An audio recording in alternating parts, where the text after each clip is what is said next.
Hello students. आज के lecture में हम ऑप्टिक्स के बारे में स्टडी करेंगे। हमने स्टडी किया था कि फिजिक्स क्या होती है, the branch of science which deals with non living things. अब फिजिक्स की कुछ ब्रांचेस थी like mechanics, thermodynamics, electrostatic, electrodynamic. इसके बाद आता है ऑप्टिक्स। ऑप्टिक्स क्या है? फिजिक्स की एक ब्रांच है। अब देखो, ये हम ऑप्टिक्स पढ़ रहे हैं। ये आपका जो चैप्टर है, आज का जो लेक्चर है, ये क्लास 10th के लिए और 12th के लिए, दोनों के लिए बेसिक है, तो दोनों में यूज होगा। ऑप्टिक्स क्या होता है? Optics is the branch of physics which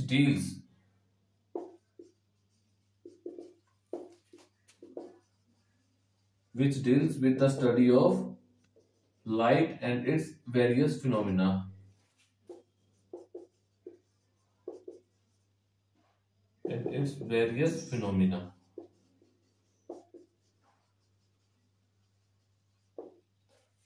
अब देखो, लाइट कौन सी? जो सनलाइट है, उसके बारे में हम स्टडी करते हैं कि उससे क्या क्या चीजें होती हैं, कौन से फिनोमिना होते हैं। वो फिनोमिना हम जहां स्टडी करते हैं उसको ऑप्टिक्स बोलते हैं। अब ऑप्टिक्स के अंदर क्या क्या आता है? Number 1 refraction, number 2 reflection, number 3 dispersion, interference, diffraction and polarisation.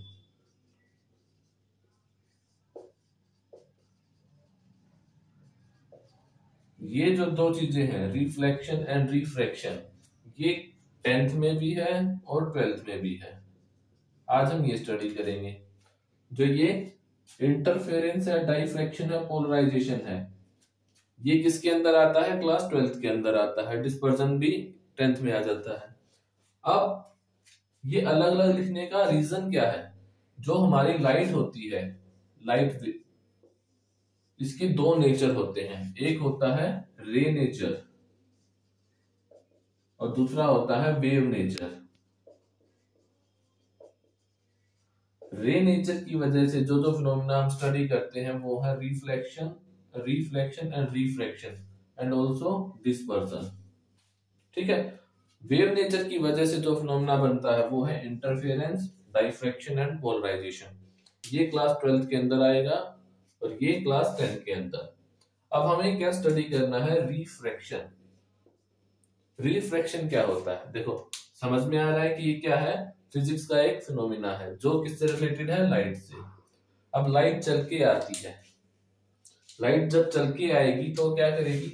या तो ऐसे चल के आएगी एज ए रे नेचर, या लाइट ऐसे चल के आएगी वेव।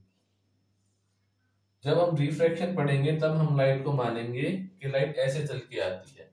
जब हम ये सारी चीजें स्टडी करेंगे तब हम मानेंगे कि लाइट ऐसे चल के आती है। लाइट दोनों तरीके से चल के आती है। Is it clear? अब हमें इसके बारे में स्टडी करना है। तो कोई भी चीज है तो पहले उसकी डेफिनेशन करनी होती है, उसके बारे में थोड़ा सा बताना होता है। तो सबसे पहले रिफ्रैक्शन क्या होता है? देखो, refraction is the process of bending of light when light travels from one medium to another. Travels from one medium to another.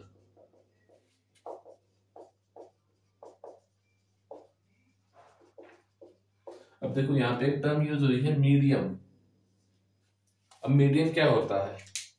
Medium क्या है कि जैसे हमने पानी लिया, उस पानी में से लाइट चल के आई तो पानी मीडियम है। अगर एयर है तो एयर मीडियम है। हनी है, कुछ भी चीज जिसके अंदर से लाइट चल के आती है वो क्या होता है? उसका मीडियम होता है। जब हम रिफ्रैक्शन पढ़ते हैं तब हम क्या लेते हैं? ट्रांसपेरेंट मीडियम लेते हैं ताकि उसमें से लाइट पास हो सके। अब इसको आगे पढ़ने से पहले हमें कुछ चीजें समझनी है। ये लाइट जो है कहां से आती है, इसका कोई ना कोई सोर्स होगा जिसको हम बोलते हैं सोर्स ऑफ लाइट। ये सोर्स ऑफ लाइट क्या करता है, ये हमको लाइट प्रोवाइड करवाता है, विच प्रोवाइड्स लाइट।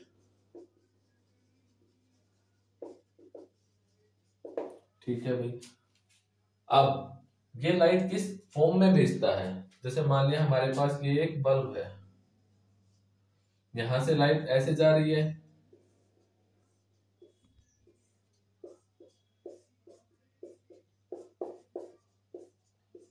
चारों तरफ भेजेगा ये। हमने इस लाइट को पकड़ा, ये लाइट ऐसे आगे जा रही है। अगर हम सिर्फ इस अकेले को स्टडी करते हैं तब हम बोलते हैं रे ऑफ लाइट।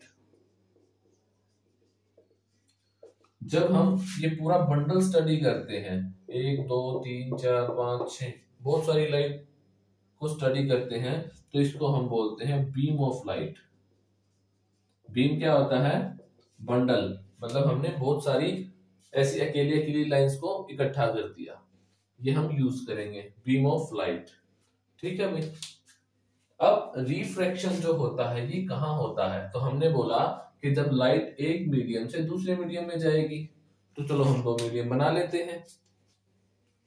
ये देखो, तो हमने क्या लिया,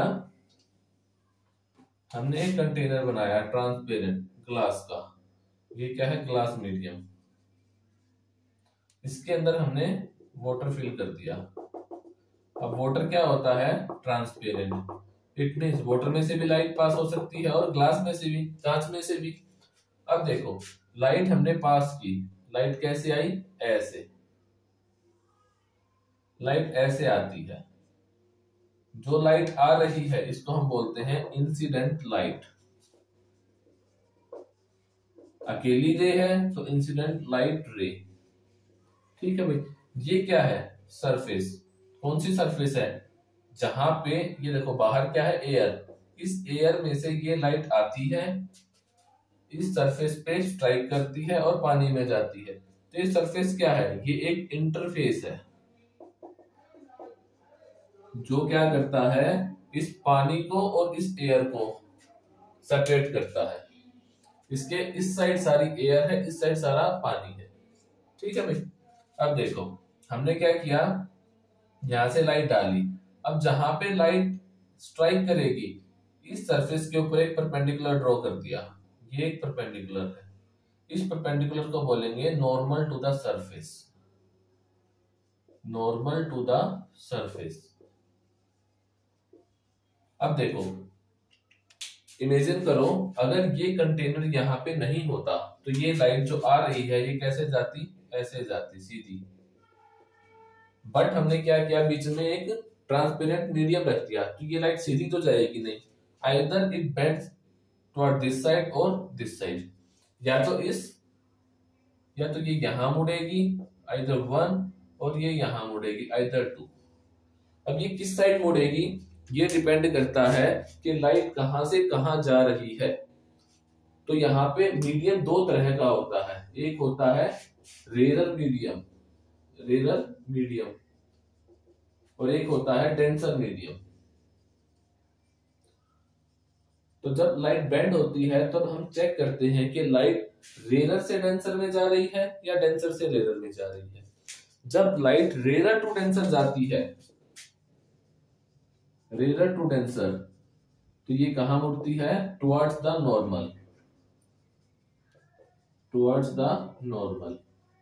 और जब लाइट डेंसर टू रेरर जाती है, denser to rarer, away to the normal, ये नॉर्मल से दूर मुड़ती है। अब देखो, अब डेंसर या रेरर क्या होता है, डेंसर जहां पे पार्टिकल्स पास पास हो और रेरर जहां पे पार्टिकल दूर दूर हो, ऑप्टिकली डेंसर ऑप्टिकली रेरर। अब एयर है, एयर के पार्टिकल्स दूर होते हैं as compare to water molecule या वाटर के पार्टिकल जो है, तो ये रेरर मीडियम है और पानी कैसा है, डेंसर मीडियम है। अब लाइट रेरर से डेंसर के अंदर जा रही है, तब हमने ये कहां मुड़ेगी, rarer to denser, towards the normal. Original रास्ता लाइट का ये था, इसके अकॉर्डिंग जाना चाहिए था, बट मीडियम चेंज हुआ तो लाइट देखो ये नॉर्मल है, ये कहां मुड़ेगी, यहां ना जाके यहां मुड़ गई।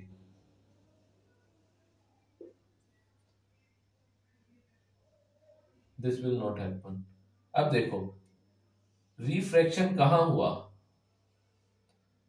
ये लाइट यहां से सीधी जा रही थी, सीधी नहीं गई, ये यहां मुड़ गई, बट बेंडिंग कहां हुई, जहां पे ये सरफेस इंटरफेस के ऊपर जहां पे ये स्ट्राइक कर रही है, ये लाइट जहां इस सरफेस पे स्ट्राइक कर रही है वहीं पे मुड़ी है, उसके बाद तो ये सीधी सीधी चल रही है। तो बेंडिंग हमेशा कहां होती है, जहां पे इंटरफेस होता है। अब देखो, अब इस लाइट को यहां से सीधा जाना था, ऐसा मैंने सीधा बना दिया ना, ये देखो यहां से इस लाइट को ऐसे सीधा जाना था। अगेन लाइट पानी में से आ रही है, अब बाहर कहां जाएगी, एयर में। तो पानी कैसा है, टेंसर मीडियम। एयर कैसी है, रेयर। इस कंटेनर के यहाँ भी एयर है और यहाँ पे भी एयर है। तो अब ये कहां जा रही है, denser to rare. Denser to rare कहां मुड़ती है, अवे टू द नॉर्मल। अब नॉर्मल कहां है, तो जहां पे स्ट्राइक करती है वहां पे हम सरफेस के ऊपर एक नॉर्मल ड्रॉ कर देते हैं, एंड डैश। अब देखो लाइट को यहां जाना था, नॉर्मल यहां है, तो ये यहां मुड़ेगी या यहां मुड़ेगी, अकॉर्डिंग टू दिस। डेंसर से रेयर में जाएगी तो away to the normal, normal यहां है तो ये नॉर्मल से दूर मुड़ जाएगी। ये इसका ओरिजिनल रास्ता हो गया। अब हम बाकी लाइनें रब कर देते हैं। देखो ये लाइट यहां से आई, यहां जाना था नहीं गई, यहां जाना था नहीं गई, लाइट ऐसे जा रही थी, इसने अपना रास्ता चेंज करके ये कर दिया। This is called refraction of light. अब इसके अंदर कुछ टर्म्स आती हैं, देखो जैसे ये लाइट आ रही है तो इसको हमने बोला कि कैसी लाइट है, इंसिडेंट लाइट रे है।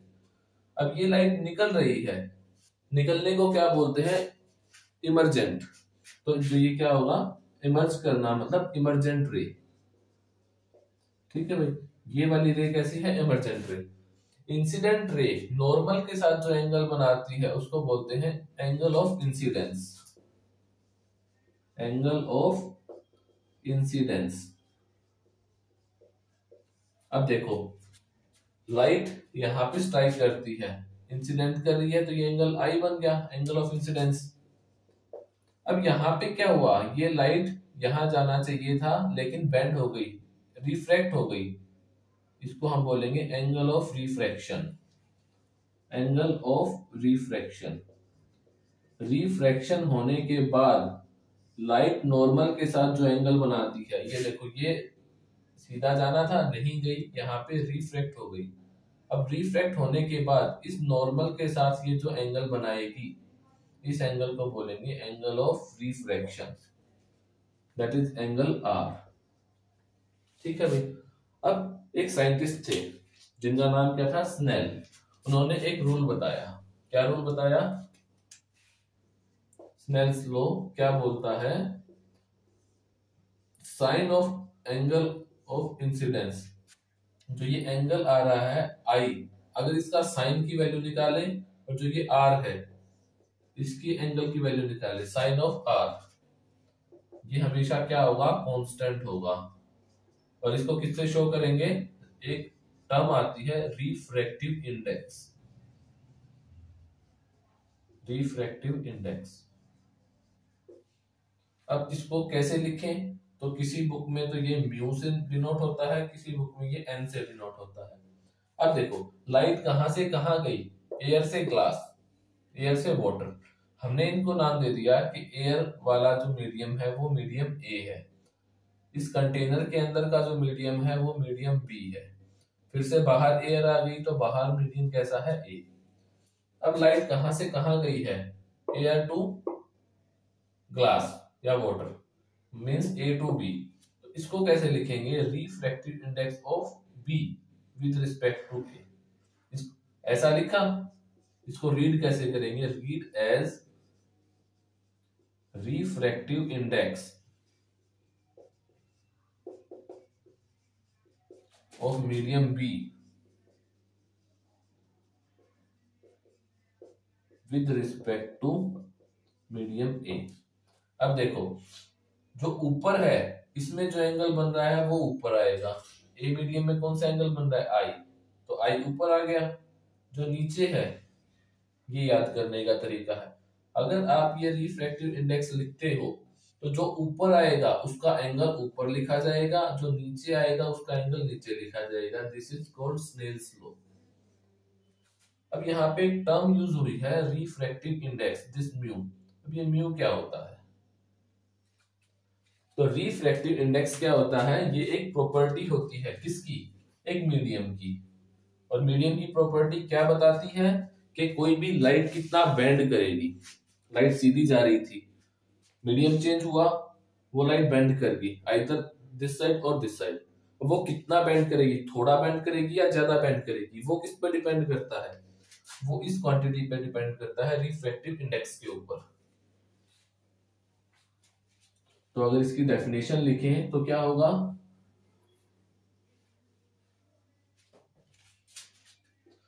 Refractive index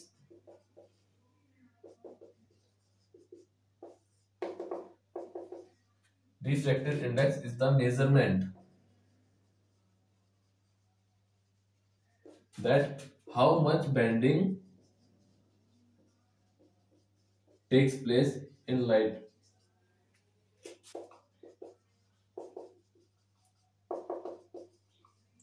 while passing through one medium to another medium.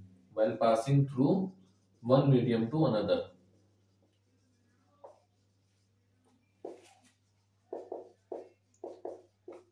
अब एक नई क्वांटिटी बनी है तो इसकी यूनिट भी होनी चाहिए, इसकी डायमेंशंस भी होनी चाहिए।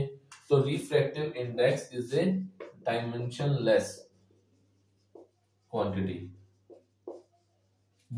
डायमेंशनलेस भी है और यूनिटलेस भी है। तो अगर आपसे पूछा जाए कि ऐसी कौन सी क्वांटिटी है जो डायमेंशनलेस होगी, रिफ्रैक्टिव इंडेक्स, यूनिटलेस होगी, रिफ्रैक्टिव इंडेक्स, तो ये किस में आएगी? It only A number. और वो नंबर कैसा हो सकता है?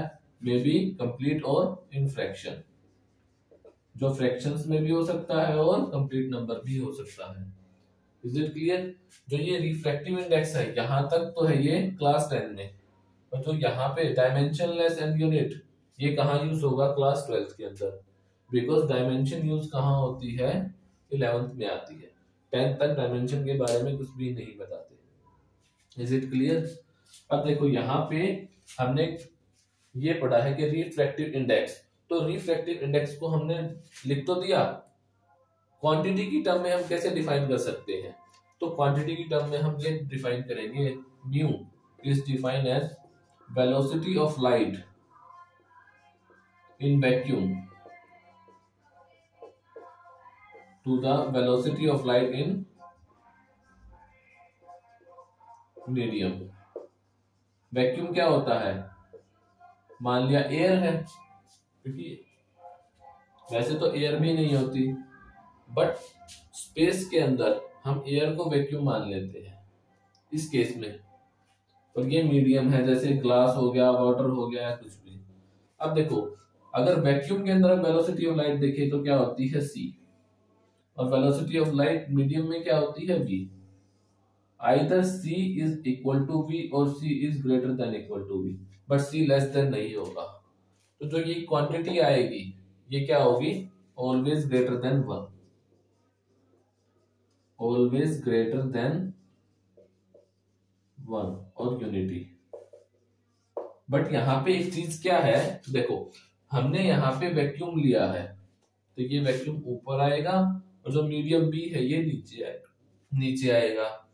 अब अगर आपसे पूछा जाए कि दो मीडियम है जिनमें से एक तो एयर है दूसरा कुछ मीडियम है, तो रिफ्रैक्टिव इंडेक्स एक होगा या एक से ज्यादा होगा?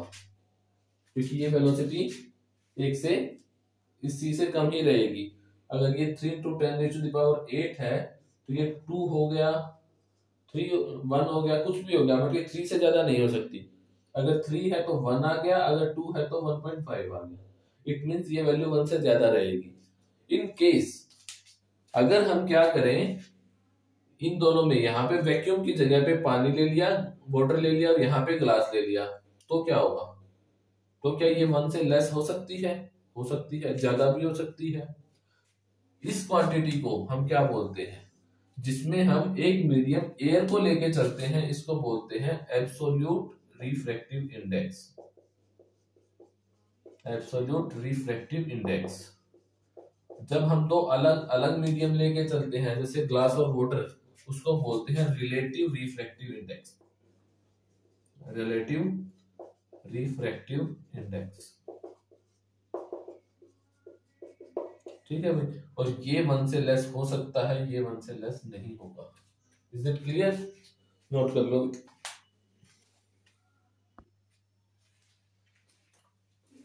देखो भाई, यहाँ पे हमने रिफ्रैक्शन कर लिया, रिफ्रैक्टिव इंडेक्स कर लिया। अब हमने यहाँ पे रिफ्रैक्शन स्टार्ट किया था, तो रिफ्रैक्शन का एक रूल है। क्या है वो? पहला, incident light, refracted light and normal to the surface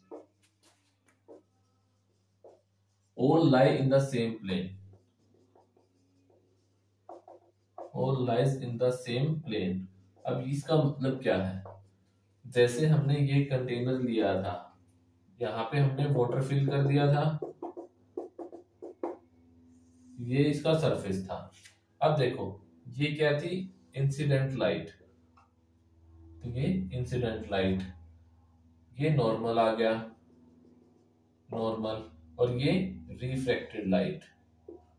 जहां पे देखो तीनों एक दूसरे को टच कर रहे हैं या कट कर रही हैं, इस पॉइंट के ऊपर, ये तीनों पॉइंट, ये कहां होगा? ये point all lies in the same plane, एक ही प्लेन में होगा। अब प्लेन क्या होता है? एक्स वाई कंपोनेंट, या फिर 2 डायमेंशन बोल सकते हो। प्लेन 2 डायमेंशन में आ जाता है, मतलब ये सारे कहां होंगे? एक ही प्लेन के अंदर होंगे, ठीक है भाई। अब देखो, हमने ये पढ़ा, अगर इसको हम दोबारा से स्टडी करें तो ये लाइट को कहां जाना था? इस लाइट को यहां जाना था, राइट। ये यहां नहीं गई, ये यहां पे बेंड हो गई। अब इसके अकॉर्डिंग इस लाइट को यहां जाना था, बट ये फिर से यहां नहीं गई। ये नॉर्मल है, ये भी नॉर्मल है। ये रेयर मीडियम है, ये डेंसर है, अगेन रेयर। जब लाइट रेयर टू डेंसर गई तो कहां मुड़ी? यहां जाना था, बट टुवर्ड्स नॉर्मल, नॉर्मल की तरफ बेंड हो गई। इसको एंगल आर बोल देंगे, रिफ्लेक्शन। अब देखो, जब ये लाइट यहां से यहां जा रही थी, यहां जाना चाहिए था, तो ये कहां जा रही है? Denser to rare. अब जैसे ही इंटरफेस आया तो ये लाइट बेंड करेगी। अब बेंडिंग कहां होगी? तो आंसर है bending away to the normal. Normal तो ये है, लाइट को यहां जाना चाहिए था, तो लाइट यहां बेंड होगी। अब देखो, यहाँ पे क्या चीज आई? लाइट को ऐसा जाना था, बट लाइट ऐसे गई। इन दोनों के बीच में एक ये परपेंडिकुलर गैप आ गया। इस गैप को क्या बोलते हैं? तो आंसर है, इस गैप को बोलते हैं लेटरल शिफ्ट। Lateral shift. इसका एक्सपेरिमेंट का लिंक आपको इस वीडियो के डिस्क्रिप्शन में मिल जाएगा, वहां से आप इसको देख सकते हो कि कैसे लाइट बेंड करती है, कैसे एक गैप आता है इनके बीच में, ठीक है भाई। अब देखो, अब हमें क्या करना है? ये कितना गैप है, इसकी वैल्यू फाइंड आउट करनी है। We are to find out the expression for lateral shift. ये हम कैसे फाइंड आउट कर सकते हैं? तो पहली चीज देखो, यहाँ पे क्या आता है? मैथमेटिकल कुछ ट्रिग्नोमेट्रिक यूज होती है। अगर ये नॉर्मल है, ये लाइट इंसिडेंट है, और ये एंगल आई है, तो देखो यहाँ पे देखिए, एक लाइन ये है, एक लाइन ये है। जितना एंगल ये होगा आई, क्या उतना ही एंगल ये होगा आई? अब देखो, जितना एंगल ये है, क्या उतना ही एंगल ये होगा? ये सिमिलर एंगल है, ये अल्टरनेट एंगल है। अब इनका यूज यहां पे हो रहा है। ये एंगल आई है, एक लाइन ये है, ये वाली, एक लाइन ये है, बट ये तो ये जा रही थी, और हमने यहां तक निकाला। ये एंगल आर है, ये पूरा एंगल कितना होना चाहिए था? तो आंसर है, जितना ये आई है, ये एंगल पूरा आई होना चाहिए था। अब इस आई में से ये एंगल आर निकल गया, तो सिर्फ इतना एंगल क्या बच गया? ये एंगल, तो ये एंगल बच गया I minus r. Is it clear? अब देखो ये एक लाइन है, ये एक लाइन है, ये दोनों कैसी है? पैरेलल लाइन है। पैरेलल लाइन को हमने ऐसे मिला दिया, तो जितना एंगल ये होगा उतना ही एंगल ये होगा। क्यों? क्योंकि ये दोनों अल्टरनेट एंगल हैं, तो ये दोनों अल्टरनेट एंगल हो गए, तो ये एंगल आर और ये एंगल दोनों बराबर होंगे।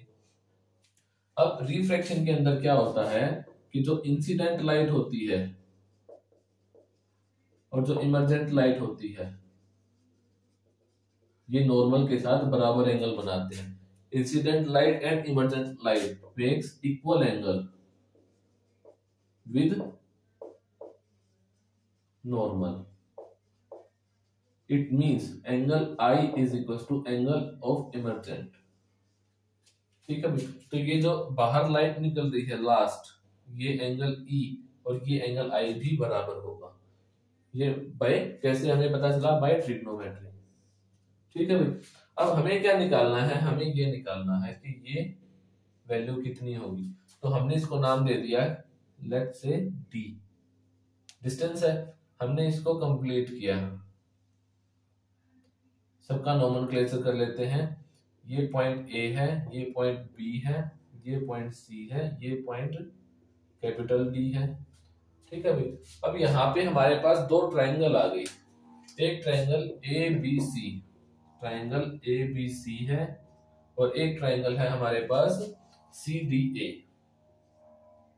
Triangle CDA। अब हम क्या करेंगे, इसको जूम करके देखते हैं थोड़ा सा, इस ट्रायंगल को फिर से बना लेंगे।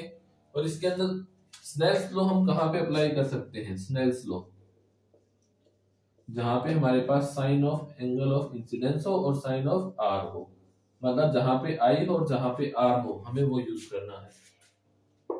यहां पे यूज कर सकते हैं हम, लगा दो। कैसे निकालोगे? देखो देखो भाई, यहाँ पे दो ट्रायंगल है हमारे पास। कौन सी? Triangle ABC and triangle ABC and triangle CDA। इनको हम फिर से बना लेते हैं। ये ट्रायंगल है, ये देखो, ये वाली ट्रायंगल कौन सी है? A, this is B and this is C, और इनके बीच में एंगल कौन सा है? R। ठीक है भाई, अब देखो ये क्या है? परपेंडिकुलर, ये परपेंडिकुलर हो गया। अब देखो जिनके बीच में दो एंगल आते हैं वो क्या बनता है? बेस। अब ये एंगल 90 डिग्री है, तो ये परपेंडिकुलर हो गया और ये हाइपोटेन्यूस।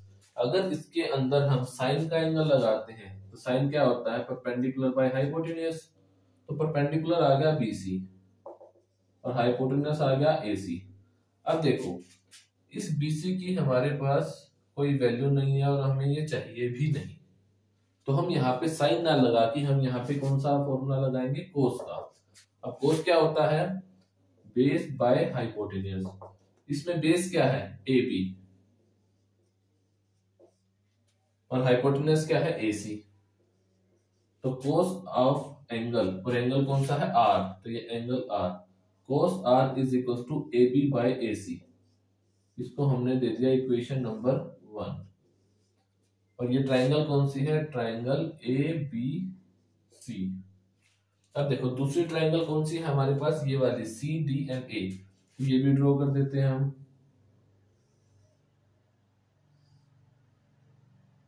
ये C है, ये D है और ये A है। अच्छा भाई ये देखो, ये एंगल कितना है? 90 डिग्री का है। ये एंगल कितना है? I minus r. According to this ये एंगल I माइनस आर है, ये एंगल 90 डिग्री है। तो ये क्या बन गया? बेस, क्योंकि दो एंगल हैं। ये क्या बन गया? परपेंडिकुलर, और ये क्या बन गया? हाइपोटेन्यूस। अब देखो यहाँ पे अगर हम साइन लगाते हैं तो साइन के लिए क्या लगाएंगे? Angle I minus r. Sine का होता क्या है? Perpendicular by hypotenuse, perpendicular by hypotenuse. तो परपेंडिकुलर क्या है इसमें? CD, हाइपोटेन्यूस क्या है? ये AC। अब देखो हमें यही तो फाइंड आउट करना था कि CD की वैल्यू कितनी है। तो जो चीज हमको चाहिए वो हमारे पास आ गई। अब हमें CD फाइंड आउट करना है कितना होगा। अब रह गया ये AC, AC कितना है, तो यहां से हम AC की वैल्यू फाइंड आउट कर सकते हैं। AC इज इक्वल्स टू, ये देखो, AC is equals to AB by cos of R। यहां से इक्वेशन 1 से हमने निकाल दिया। अब हमारे पास क्या है, स्नेल्स लॉ। तो स्नेल्स लॉ हमको क्या बताता है, sine I by sine R ये किसके बराबर होता है, म्यू के बराबर होता है रिफ्रैक्टिव इंडेक्स के। और ये किसके लिए है, BA, refractive index of B with respect to A, जब लाइट एयर से कहां जाती है, डेंसर मीडियम में। अब यहाँ पे देखो CD की वैल्यू हमने कितनी मान ली थी, ये मान रखी है D, तो यहाँ पे हमने वैल्यू पुट कर दी CD is equal to D। तो यहां से D की वैल्यू कितनी आ जाएगी, D is equal to AC into sine of I minus R। अब AC की वैल्यू हमने यहां से पुट कर दी, AC की वैल्यू पुट करेंगे तो AB by cos of R। अब AB की वैल्यू कितनी है, तो AB तो ये है जो हमने ग्लास स्लैब लिया है, जो हमने कंटेनर लिया है, उसकी जितनी थिकनेस होगी वही तो AB है। तो AB की वैल्यू भी गिवन है, तो हमने निकाल दिया D। ये हमारा फॉर्मूला बन गया किसके लिए, ये नॉर्मल जो लेटरल शिफ्ट हुआ है इसका। अब ये लेटरल शिफ्ट जो है D, वो किस पे डिपेंड कर रहा है, D is directly proportional to T, thickness. जितनी थिकनेस ज्यादा होगी उतना ज्यादा गैप आएगा। एक हम इतना छोटा सा गैप ले, इतनी सी थिकनेस ले, तो ये गैप जो आएगा, ये वाला गैप, ये बहुत थोड़ा आएगा। अगर इसी थिकनेस को हम इतना ले लें तो ये गैप बढ़ जाएगा, और ज्यादा ले लेंगे तो ये और बढ़ जाएगा। दूसरा ये किस पे डिपेंड कर रहा है, angle of incidence. D is directly proportional to angle of incidence.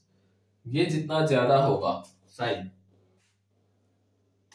Sorry, angle of incidence जितना ज्यादा होगा, ये वाली डिस्टेंस D जो लेटरल शिफ्ट हुआ है वो उतना ही ज्यादा होगा। ठीक है भाई, इन दो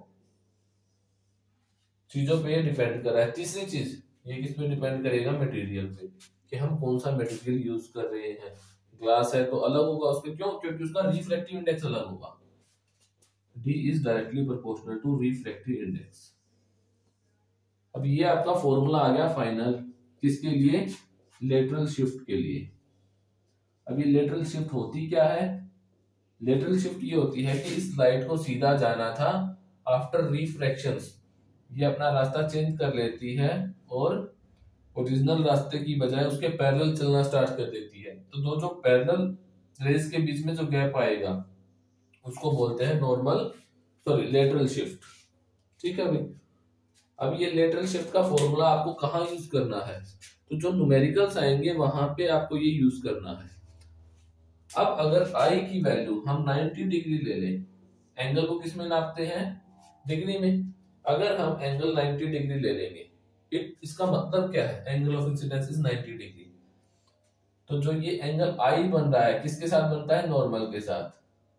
अगर इस लाइट को हम ऐसे लेके आते हैं, इस सरफेस के ऐसे लेके आते हैं नॉर्मल, तब जो ये एंगल बनेगा ये 90 डिग्री का बनेगा। और इस टाइम पे ये रिफ्रैक्शन सबसे ज्यादा होगा, ये गैप सबसे ज्यादा बनेगा।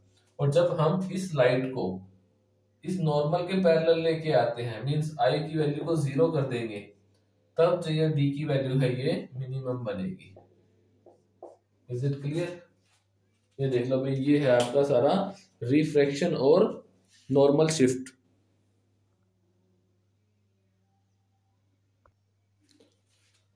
ये सारा क्या है हमारा लेटरल शिफ्ट, सॉरी मैंने नॉर्मल शिफ्ट बोल दिया था। अब एक चीज क्या होती है कि देखो, लाइट को हमने यहां से भेजा, लाइट ऐसे जाके ऐसे चली गई। अगर हम इस लाइट को रिट्रेस करना चाहें, मतलब हम नीचे से वापस इसी के ऊपर लेके जाएं, तो क्या लाइट यही रास्ता फॉलो करेगी, तो आंसर है लाइट इसी को रिट्रेस कर लेगी, जिसको बोलते हैं प्रिंसिपल ऑफ रिवर्सिबिलिटी। क्या बोलते हैं, प्रिंसिपल ऑफ रिवर्सिबिलिटी।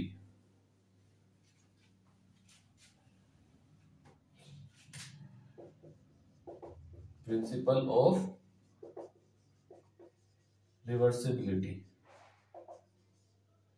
इसमें क्या होता है, ये हमने एक ग्लास स्लैब लिया, यहां से इस लाइट को पास किया, ये नॉर्मल है इस सरफेस के ऊपर, इस लाइट को सीधा जाना था बट ये ऐसे बेंड हो गई, फिर से एक सरफेस आ गया, इंटरफेस आ गया, अब इस लाइट को ऐसे जाना था, ये अवे टू द नॉर्मल ऐसे चली गई। अब हमारा ये क्या है, एयर रेयर मीडियम है, ये क्या है ग्लास डेंसर मीडियम है, इसको हमने बोल दिया मीडियम ए, इसको बोल दिया मीडियम बी, और फिर से बाहर कैसा आ जाएगा मीडियम ए। अब हमें बोला गया कि अगर हम लाइट को यहां से ना लाके यहां से लेके आए तो क्या लाइट अपना रास्ता फिर से जिस रास्ते से आई है उसी रास्ते से जाएगी, तो आंसर है यस जाएगी।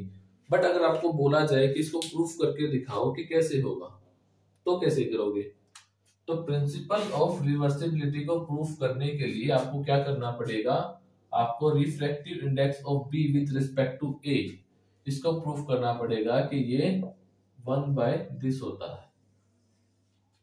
अगर हम ए से बी में जा रहे हैं ये, और अगर हम बी से ए में जा रहे हैं तो ये, अगर ये दोनों इक्वल आ गए तो क्या आ जाएगा कि ये अपने रास्ते को रिट्रेस कर रही है।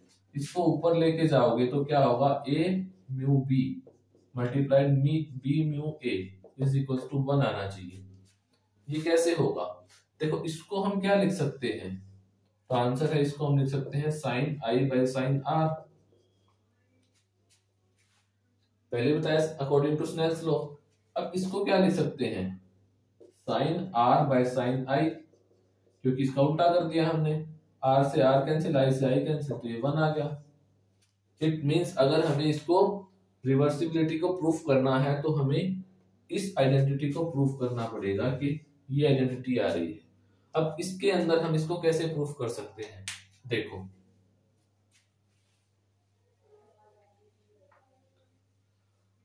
हमारे पास क्या है, एक रेयर मीडियम है ए, एक डेंसर मीडियम है बी। रेयर मीडियम में कितना एंगल बना रहा है आई, ये एंगल कितना होगा, एंगल ऑफ रिफ्रैक्शन आर। अब देखो ये एक लाइन है, ये भी एक लाइन है, ये दोनों पैरेलल है, नॉर्मल है इस सरफेस के ऊपर, तो जितना एंगल ये होगा उतना ही एंगल ये होगा, इसको हमने बोल दिया ये I1 है, ये I2 है, तो यहां से angle R is equal to angle of I2, alternate angle हो गया। अब देखो जो ये एंगल I1 है ये किसके बराबर होगा, एंगल E के, जो ये एंगल है एमर्जेंट एंगल, ये मैंने आपको पहले ही बताया था। ये दोनों चीजें हम यहाँ पे यूज करेंगे। अब हम क्या करते हैं, लाइट को एयर से ग्लास के अंदर लेके गए, तो यहाँ पे हमने स्नेल्स लॉ अप्लाई किया।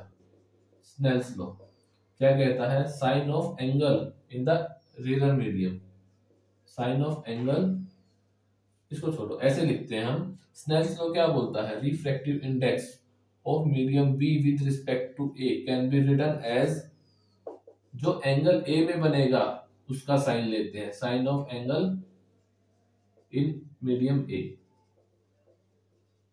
दूसरा जो नीचे आता है उसका एंगल नीचे, sine of angle in medium B. अब देखो इसको हमने लिख दिया साइन, ए में कौन सा एंगल बन रहा है, तो ए में एंगल बन रहा है I1, तो इसको I1 लिख दिया। अब देखो sine of angle in medium B, तो बी में कौन सा एंगल बन रहा है R, तो इसको हमने लिख दिया साइन ऑफ R।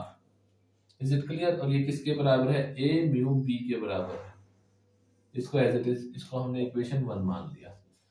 सेकंड हम क्या करते हैं, अब देखो लाइट कहां से कहां जा रही है, बी से ए में, denser medium to rarer, refractive index लिख देंगे, बी से ए में जा रही है तो refractive index of A with respect to B. इसको कैसे लिखते हैं, कैसे पढ़ते हैं, ऊपर कौन सा आएगा जिसमें से लाइट चल के जा रही है, जिसमें से लाइट आ रही है, और नीचे वाला क्या कहेगा, जिसमें लाइट जा रही है। इसको तो हिंदी में लिख लो भाई, याद रहने, इसमें कंफ्यूजन नहीं होना चाहिए, क्योंकि अगर इसमें कंफ्यूजन हुआ तो आगे जो टॉपिक्स आएंगे उसमें ये डाउट क्रिएट करेगा।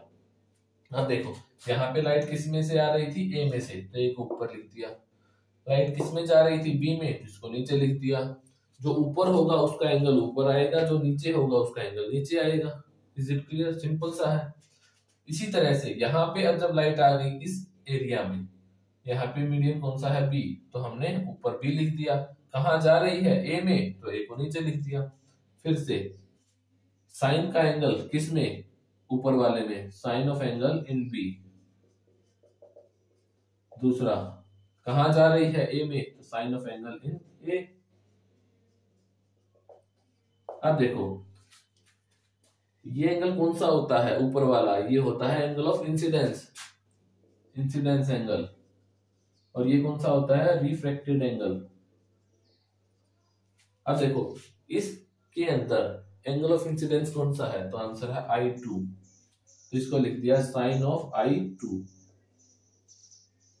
ए में कौन सा जा रहा है, ये E, तो साइन ऑफ E। अब देखो हमने एक आइडेंटिटी यूज की थी, R किसके बराबर है, I2 के, तो यहाँ पे I2 की जगह पे हम R पुट कर सकते हैं, तो हमने यहाँ पे R पुट कर दिया। E की जगह हम क्या पुट कर सकते हैं, I1, तो हमने I1 पुट कर दिया। और इस इक्वेशन को हमने नाम दे दिया इक्वेशन नंबर 2। अब मल्टीप्लाई इक्वेशन 1/2।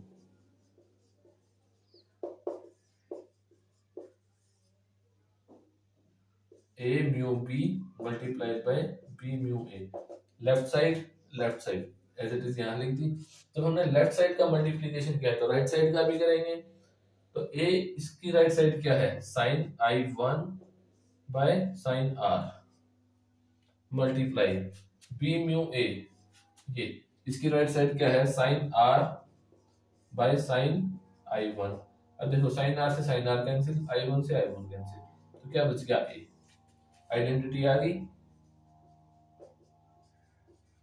और हमने क्या बोला था, अगर हम इस आइडेंटिटी को प्रूफ कर देते हैं, इट मींस लाइट क्या करेगी, अपने रास्ते को रिट्रेस करेगी। तो यहाँ से प्रूफ हो गया कि लाइट अगर किसी एक मीडियम से दूसरे मीडियम में जाती है और अगर हम उसको रिट्रेस करें तो वो अपने रास्ते को रिट्रेस कर लेती है। This is called principal of reversibility.